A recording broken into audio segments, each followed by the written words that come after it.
ಕರಾಗ್ರವಸತೆ ಲಕ್ಷ್ಮೀ ಕರ ಮಧ್ಯೆ ಸರಸ್ವತಿ ಕರ ಮೂಲೆ ಸ್ಥಿತೆ ಗೌರಿ ಪ್ರಭಾತೆ ಕರದರ್ಶನ.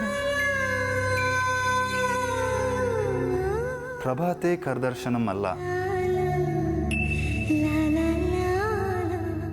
ಸಾಕು ಸಾಕು, ನೀವು ಯಾವಾಗ ಬಂದ್ರಿ? ನನ್ನ ಮುದ್ದು ಮರಿ ಗುಬ್ಬಚ್ಚಿ ಥರ ಮಲ್ಕೊಂಡಿದ್ದಲ್ಲ, ಆಗಲೇ ಬಂದೆ. ಯಾಕೋ ನೀನು ಅಂಗೈ ನೋಡಿಕೊಂಡು ಎಲ್ಲ ದೇವತೆಗಳ ದರ್ಶನ ಮಾಡೋ ಹಾಗೆ ನಾನು ನನ್ನ ದೇವತೆ ದರ್ಶನಕ್ಕೆ ಬಂದೆ. ದರ್ಶನ ಆಯ್ತಲ್ಲ?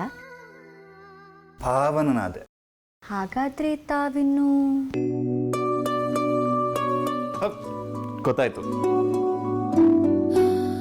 ಅಪ್ಪಣೆ ಮಹಾರಾಣಿ.